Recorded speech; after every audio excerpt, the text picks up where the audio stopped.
우리가 지금 여러분들 앞에 있는 현수막을 보셔서 아시겠지만 이제 교회에 대해서 이제 세 번째 시간입니다.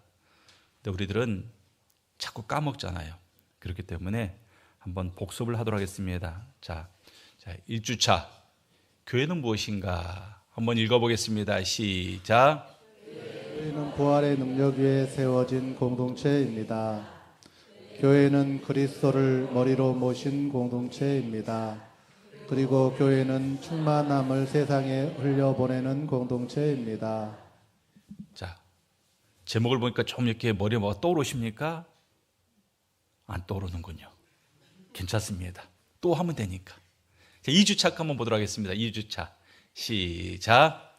교회는 말씀을 배우기 위해 존재합니다. 교회는 서로 나누기 위해 존재합니다. 교회는 하나님께 예배하기 위해 존재합니다. 교회는 세상을 향해 증거하기 위해 존재합니다. 글씨가 좀 작아도 괜찮으니까 저렇게 한 줄로 해주시면 다 하나가 얼마나 외롭겠습니까? 다가 내와 있어가지고. 자, 우리가 이제 오늘 3주차입니다. 3주차는 교회 생활을 어떻게 해야 하는가? 교회 생활을 어떻게 해야 되는가? 많은 사람들이 교회를 나오죠. 교회에 나와서 헌금도 드리고 예배도 드리고 또 봉사도 합니다. 근데 이제 우리 그런 성도들을 보면 우리가 한번 이렇게 묻고 싶어요. 당신은 교회를 다니는 겁니까? 신앙생활을 하는 겁니까? 자, 교회를 다니는 것과 신앙생활을 하는 것 같을까요? 다를까요? 달라요. 같은 게 아니에요. 겉으로는 비슷해 보이지만 전혀 다릅니다. 학교를 가는 것과 학교에서 공부를 열심히 하는 것은 달라요. 어떤 학생들은 학교는 가요. 근데 학교에서 공부 안 해요. 공부 안 합니다. 또 어떤 학생은 학교에 가서 공부를 열심히 합니다. 이 교회를 다니는 것은 교회 예배와 모임에 참석을 하고 또 각종 프로그램에 참석을 하는 겁니다. 그런데 신앙생활을 하는 것은 뭡니까? 그것은 그리스도의 몸 안에서 내가 살아가는 거예요. 그렇기 때문에 교회를 다니는 것과 신앙생활은 다른 겁니다. 어떤 목사님이 이런 이야기가 있었습니다. 오랫동안 교회를 다닌 한 집사님이 그 목사님께 찾아와서 이렇게 말씀합니다. 목사님, 저는 20년 동안 이 교회를 다녔는데 왜 이렇게 외롭습니까? 왜 이렇게 외롭습니까? 왜 그런지 알아요? 20년 교회를 다녔는데 교회 안에서 주님과 동행한 적이 없거든요. 또 그리스도 안에서 성도와 진정한 교제를 나누어 본 적이 없거든요. 그래서 외로워요. 예배당에 왔습니다. 의자에는 앉아 있습니다. 근데 그리스도의 몸 안으로 들어가지 못합니다. 이 이야기는 오늘 우리에게도 굉장히 중요한 질문을 던집니다. 나는 교회를 다니고 있는가? 아니면 신앙생활을 하고 있는가? 믿음이라는 것은 반드시 공동체 안에서 드러나게 되어 있습니다. 그래서 하나님께서 교회를 세워주신 거예요.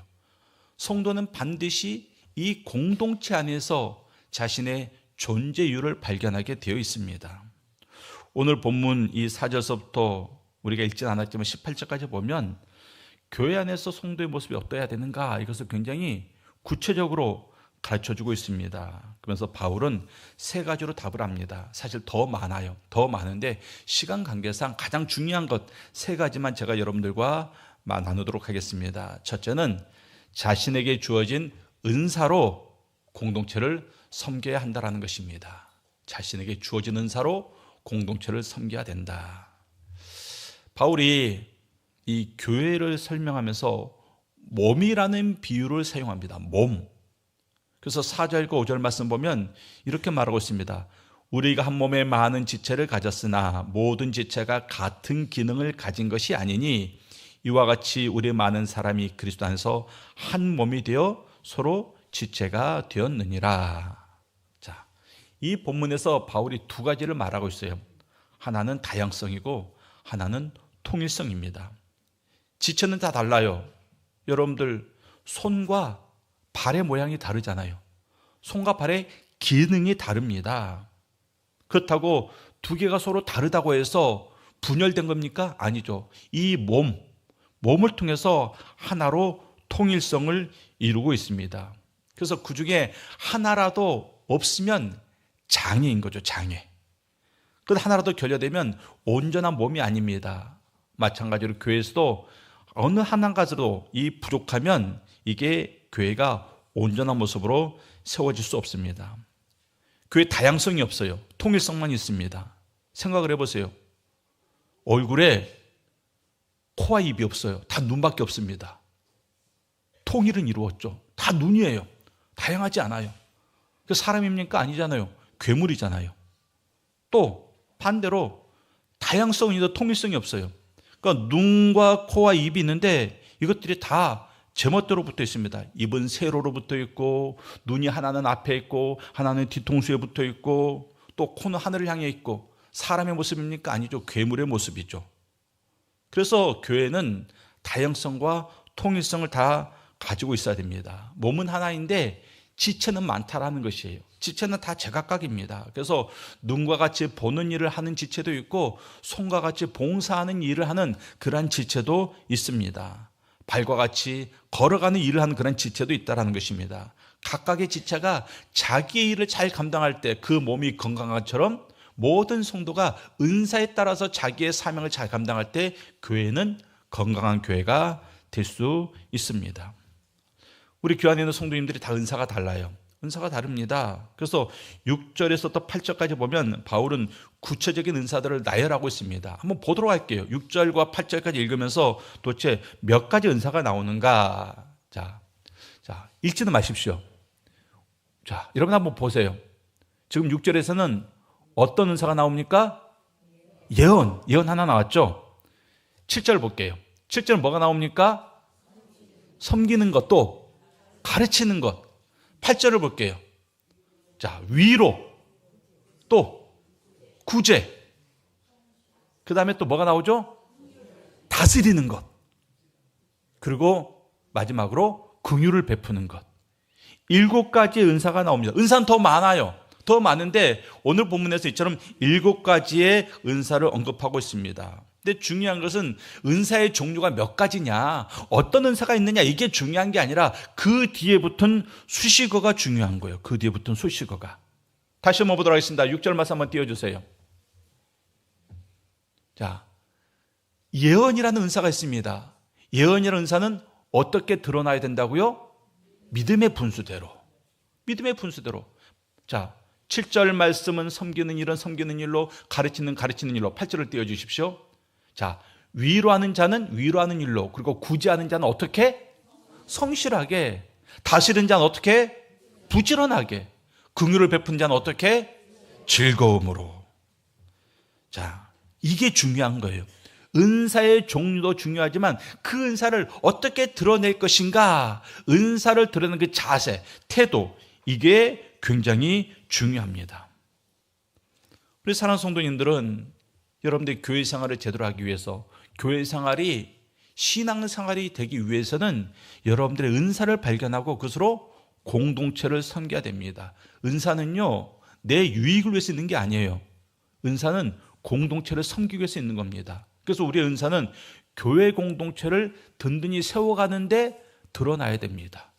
공동체가 교회만 있는 게 아니잖아요. 믿음의 공동체는 여러분들 목장도 있습니다. 여러분 각 기관과 부서도 있습니다. 그럼 거기에 여러분들의 은사가 드러나야 됩니다. 또 믿음의 공동체가 있죠. 여러분들의 가정, 그 가정 안에서도 여러분들의 은사가 드러나야 됩니다. 교회로 보십시오. 여기 모여있는 성도님들 다 얼굴이 달라요. 다 나이도 다르고 성격도 다르고 마찬가지로 은사도 다릅니다. 이 다름이 때로는 갈등의 원인이 될 수 있어요. 저 사람 왜 저래? 왜 이렇게 틀려? 왜 이렇게 유별나? 그런데 이 바울은 이 다름을 문제로 보지 않아요. 이 다름을 문제로 보지 않습니다. 도리어 하나님께서 의도하신 설계라고 말하고 있습니다. 손이 있는데 손에 일 피곤하네. 나 발처럼 일할 거야. 또 눈이 요즘 침침하네. 보는 게 너무 피곤해. 나 이제 귀처럼 일할 거야. 그럼 몸이 제대로 기능할 수 있겠습니까? 각 지체는 각자의 은사대로 자기 기능대로 일을 해야지 건강할 수 있습니다. 나 손 안 할래. 나 발 할래. 그럼 보십시오. 사람에게는 두 발과 두 손이 있는데 두 손이 나 손 안 할 거야, 발 할 거야. 그럼 내 몸에는 발만 4개 있는 거죠. 무서운 모습이죠. 사람의 모습이 아닌 겁니다. 그런데 그런 교회가 있을 수 있다라는 거예요. 왜? 각자의 은사가 있는데 각자의 은사대로 일하지 않고 내 은사를 내려놓고 그저 다른 은사를 부러워하면서 다른 은사를 따라하려고 하면 이러한 모습이 되더라는 것입니다. 세계적인 지휘자 레너드 번스타인에게 누군가 이렇게 물어봤다고 합니다. 오케스트라에서 가장 연주하기 어려운 악기가 무엇입니까? 그러자 이 지휘자가 이렇게 말했습니다. 세컨드 바이올린입니다. 그러자 또 묻습니다. 왜 그렇습니까? 왜 세컨드 바이올린이 가장 어렵습니까? 그러자 이 지휘자가 말하기를 퍼스트 바이올린 연주자는 많습니다. 모두가 1등이 되고 싶어합니다. 그러나 세컨드 바이올린을 훌륭하게 기쁘게 연주하는 사람을 찾기가 정말 어렵습니다. 그런데 그 세컨드 바이올린 없이는 교회 한 곡 전체가 무너집니다. 악기를 연주하는 것에도요, 드러나는 악기가 있고 숨겨진 악기가 있는데 모든 악기가 다 중요하다 말하고 있습니다. 마찬가지로 교회 안에서도 모든 은사가 다 중요하다. 그 말은 그 은사를 가진 모든 성도가 다 소중하다, 중요하다. 이것을 우리에게 말씀하고 있습니다. 근데 사람들은 그저 아주 태생적으로 드러나는 일을 더 좋아하는 사람이 있어요. 주목받는 일을 더 좋아하는 사람이 있습니다. 그래서 위에 서려하고 앞에 서려하는 사람들이 있습니다. 근데 교회는요, 조용히 사람들이 안 보는 곳에 사람들이 안 보는 시간에 와서 조용히 화장실을 청소하는 손이 있고 또 새벽마다 이 교회 문을 여는 그런 손이 있습니다. 아무도 보지 않는 곳에서 눈물로 기도하는 그런 눈들이 있다라는 것입니다. 이런 드러나지 않는 은사, 그러나 발휘되고 있는 그러한 은사들이 있기 때문에 이 교회가 제대로 세워질 수 있는 겁니다. 많은 성도들이 교회에서 소비자로 머무릅니다. 교회를 소비해요. 예배를 참석하고 설교를 듣고 교제를 나누고 그리고 교회 생활을 다 했다고 생각합니다. 근데 바울은 그렇게 가르치지 않아요. 교회를 소비하는 것은 어린아이들이 하는 일이에요. 성도들은 은사를 받았습니다. 그럼 그 은사를 가지고 섬기는 일을 해야 된다. 이것을 말하고 있는 거예요. 섬기는 일. 교회를 위해서 시간을 들여야 되고 그래서 땀을 흘려야 됩니다. 여러분들이 여러분들의 소중한 것들을 위해서 시간과 물질을 드리고 정성을 드리잖아요.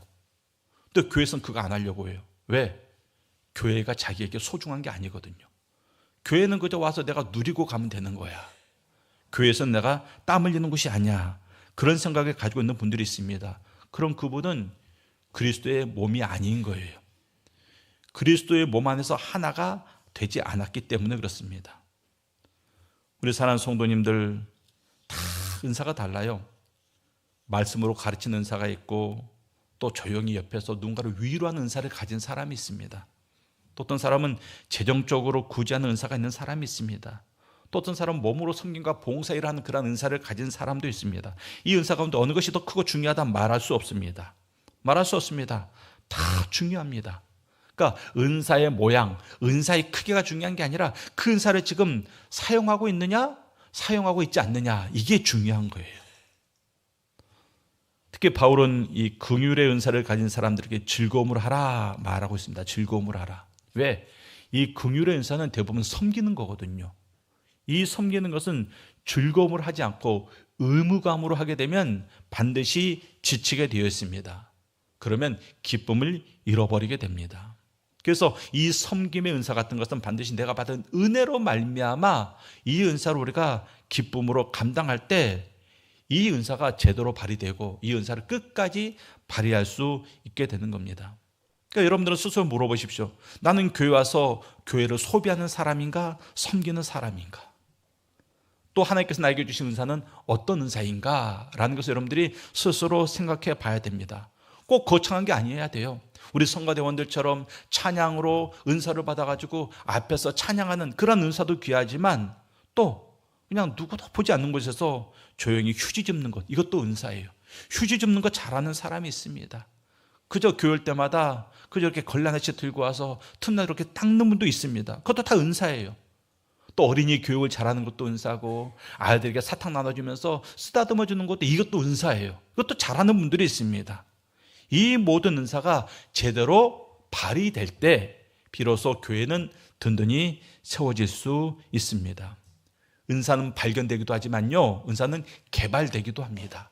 그러니까 여러분들 어떤 나를 표현하는 자리가 있다 그러면 망설이지 말고 가십시오. 가서 섬기는 가운데 자기의 은사가 드러납니다. 아, 내가 이런 것을 잘했구나. 몰랐어요, 원래는. 그런데 교회에서 누군가가 오재요. 뭐 하재요. 같이 하죠. 해봤더니 와, 내가 이걸 잘하는 사람이었구나 하면서 은사가 개발되는 사람도 있습니다. 우리 사랑하는 성도님들, 하나님께서는 여러분들이 놀고 먹는 것을 좋아하지 않아요. 여러분에게 다 은사를 주셨습니다. 그 은사를 발견하고 그 은사로 말미암아 여러분들 공동체를 섬길 수 있기를 바랍니다. 두 번째, 교회 생활을 어떻게 해야 되는가? 바로 거짓 없는 사랑으로 서로를 대해야 됩니다. 거짓 없는 사랑으로.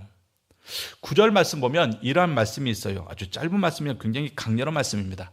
사랑에는 거짓이 없나니 악을 미워하고 선에 속하라.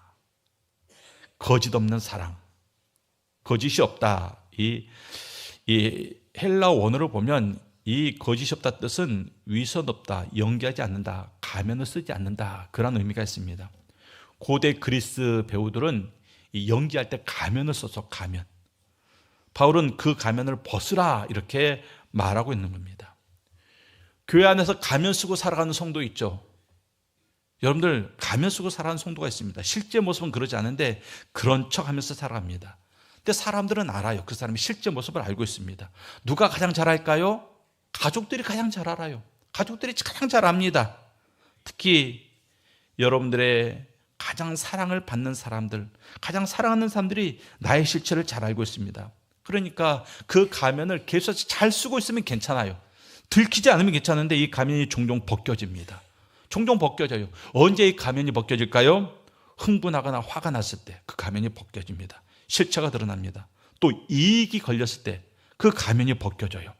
또 위기에 처했을 때 가면이 벗겨집니다. 그래서 그 순간 자기도 몰랐던 자기의 실체가 드러나게 됩니다. 자기의 무의식 속에 깊이 감춰져 있었던 그 실체가 드러나더라는 것입니다. 베드로 보십시오. 베드로는 자기가 예수님을 가장 사랑하는 줄 알았어요. 진짜 그렇게 알았습니다. 베드로가 예수님을 사랑하는 사랑은 거짓이 아니었습니다. 그런데 위기 앞에서 베드로가 뭐합니까? 주님을 3번 부인하잖아요. 그게 바로 베드로의 실체였어요. 그때 베드로는 자기의 실체를 발견하게 된 것입니다.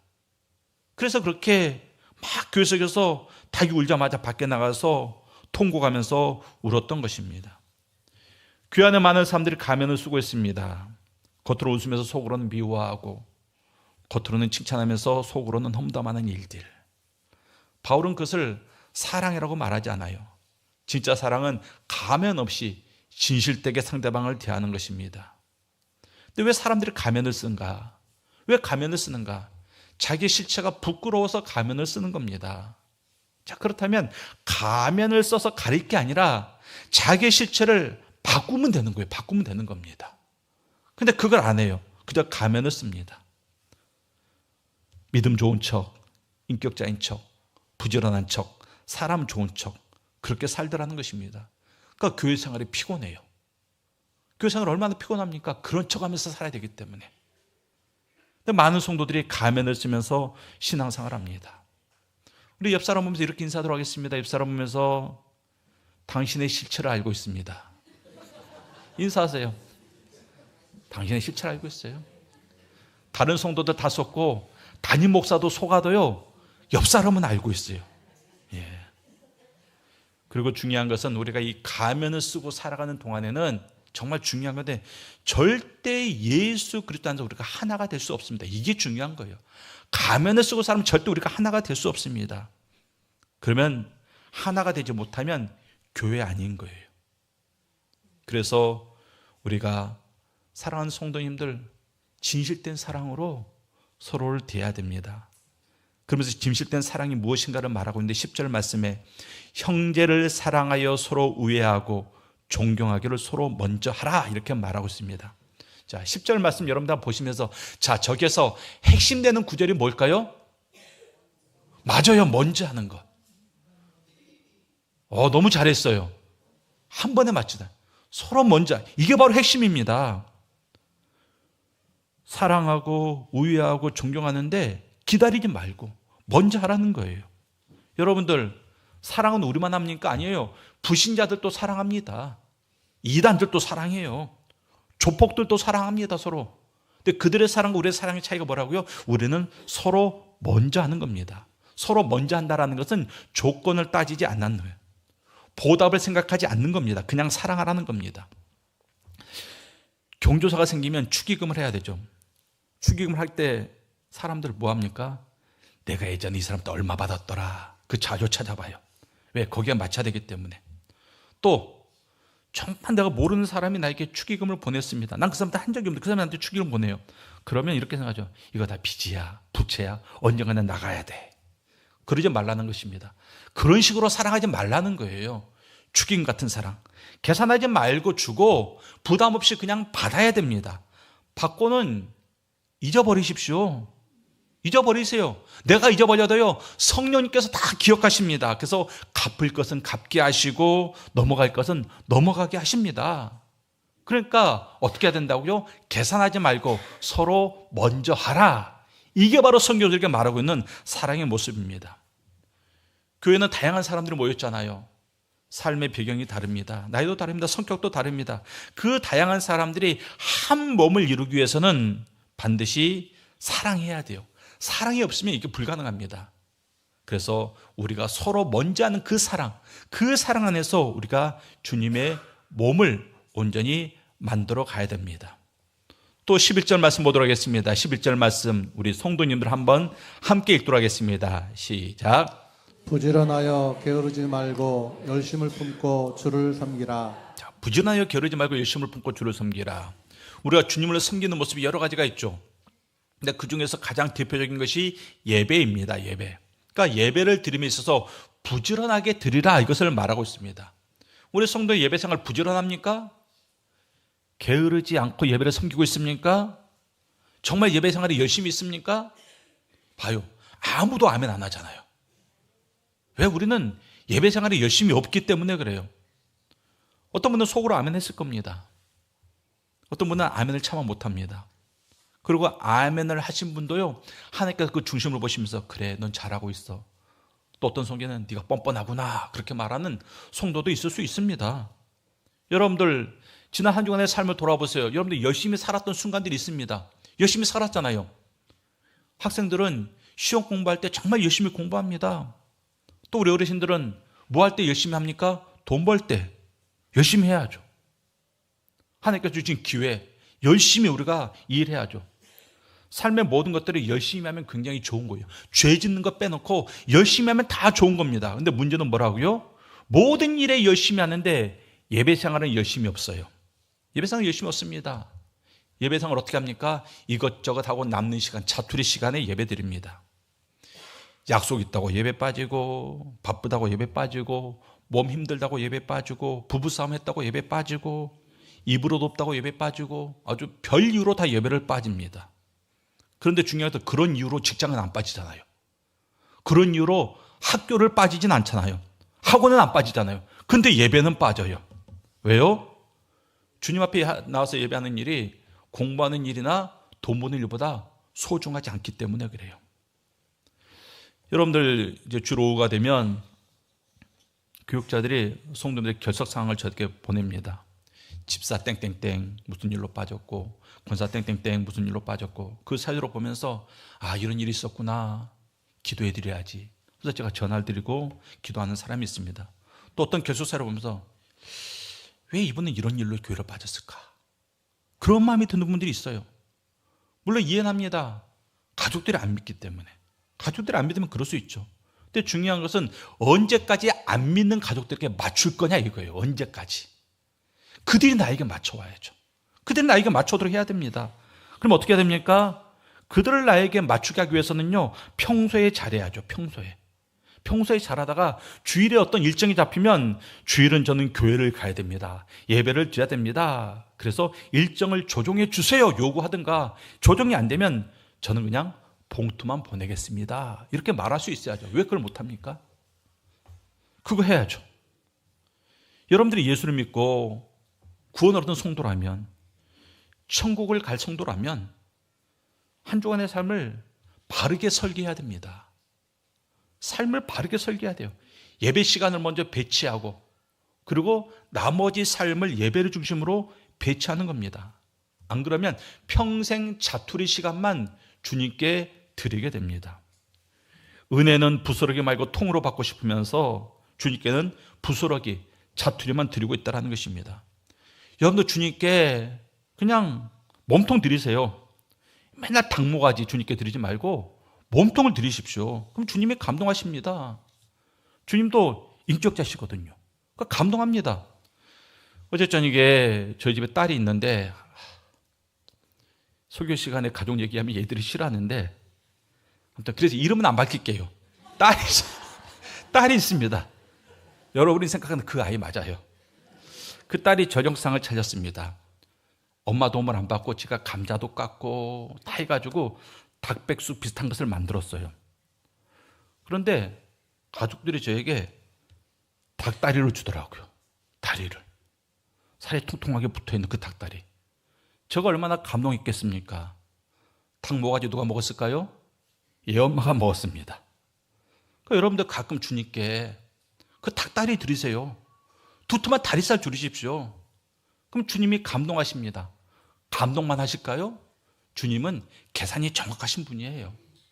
그러니까 여러분들 자투리 시간 드리지 말고, 닭모가지 드리지 말고, 닭다리 드리세요, 주님한테. 여러분들 시간에 가장 중요한 시간을 주님께 먼저 드릴 수 있는 그 믿음, 그 믿음이 중요합니다. 그게 바로 열심으로 주를 섬기는 겁니다.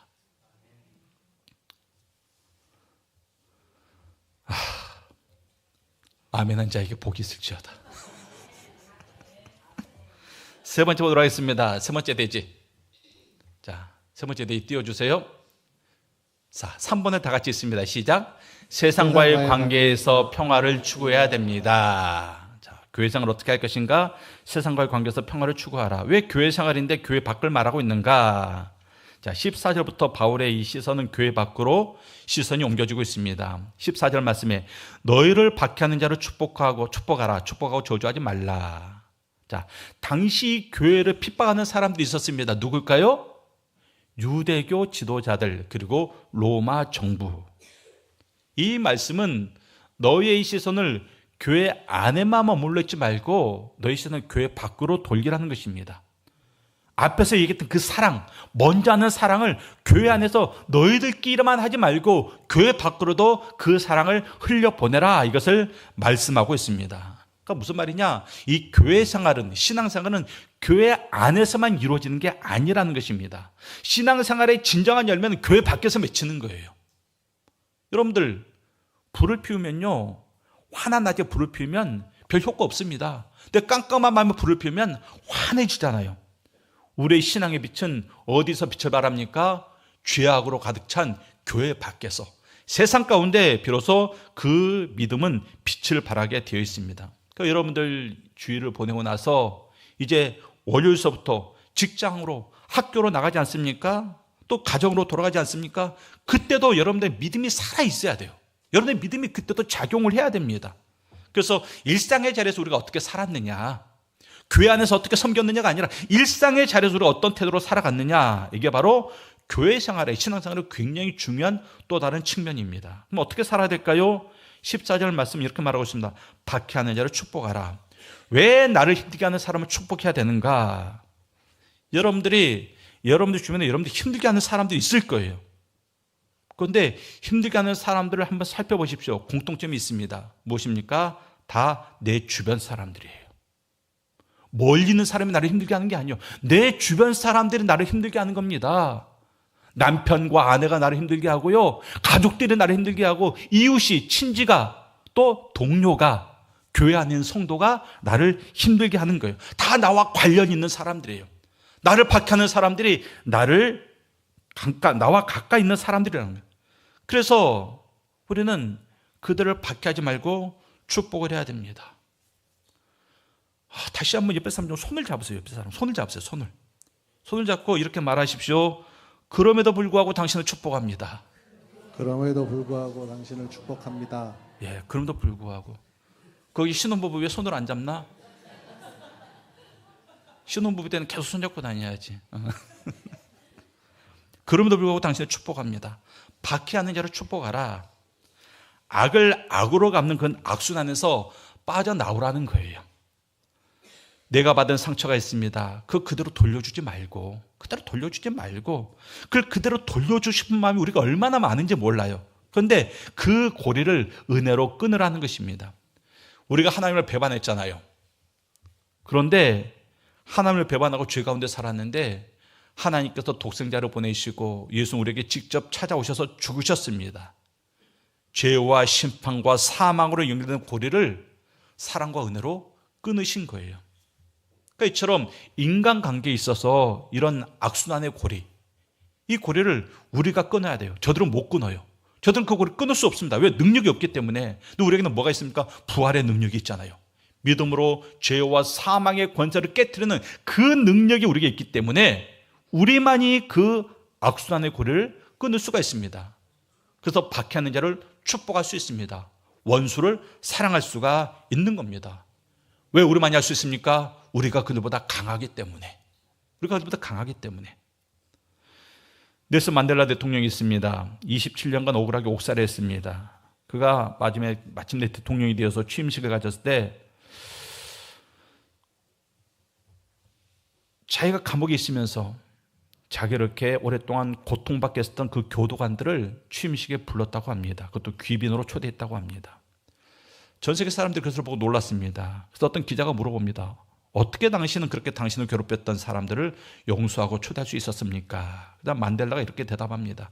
내가 감옥문을 나서는 순간 만약 내 마음에 증오와 원한을 품고 나간다면 나는 여전히 감옥 안에 있는 것이라는 것을 알았습니다.